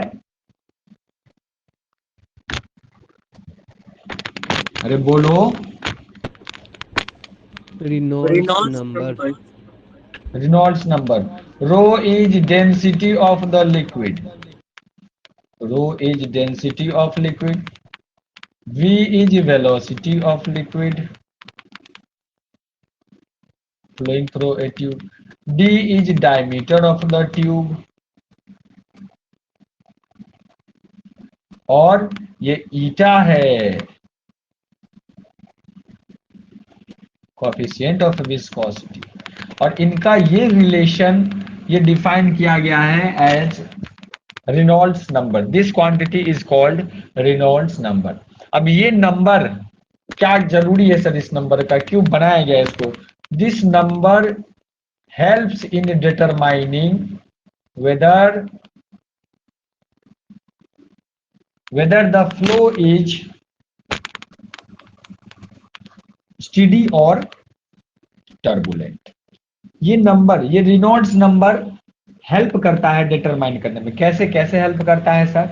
अब देखिए, अब ऐसा पाया गया कि अब ये देखो, इसमें क्या है? डेंसिटी ऑफ द लिक्विड है, ये है आपका वेलोसिटी। वेलोसिटी तो आप यहाँ पे कंट्रोल कर रहे हैं ना, तो आप कैलकुलेट कर सकते हैं कि वाटर किस स्पीड से निकला, वाटर किस स्पीड से निकला। ठीक। अब डी डायमीटर इस ट्यूब का अपने को पता ही है, और ईटा भी अपने को पता है। ईटा हम हर फ्लूइड का निकाल सकते हैं अब स्टोक्स मेथड से। तो ये सब क्वांटिटी अब हमारे पास नोन है। जितनी भी क्वांटिटी अब यहाँ पे लिखी हुई है, ये सभी क्वांटिटी को सर हम लोग जानते हैं। ठीक है? तो ये जो क्वांटिटी यहाँ पे देख रहे हैं, डेंसिटी, वेलोसिटी और डी और एम, इन सब को हम जानते हैं। और हम यहाँ पे फिजिकली देख के ऑब्जर्व कर सकते हैं कि कब स्टेडी फ्लो है भाई, कब टर्बुलेंट फ्लो आ गया, है ना? तो हम क्या करेंगे? इस रेशियो को कैलकुलेट करेंगे, और इस रेशियो में रो, डी और ईटा, ये तीनों चीज हमारे एक एक्सपेरिमेंट में नहीं बदल रहा है। हम सिर्फ और सिर्फ बदल रहे हैं भी। क्या बदल रहे हैं बच्चे लोग? भी, वेलोसिटी। समझ में आया? और इससे हम कैलकुलेट कर सकते हैं रेनॉल्ड्स नंबर। ऐसा ऑब्जर्व हुआ, ऐसा वैज्ञानिक लोग पाए कि रेनॉल्ड्स नंबर 2000 से कम है। अगर ये रेनॉल्ड्स नंबर n ये लेस देन है 2000 से, ठीक, तो फ्लो इज स्टेडी। अगर ये रेनॉल्ड्स नंबर ग्रेटर देन है 3000 से, 3000 से ज्यादा है, तो फ्लो इज टर्बुलेंट।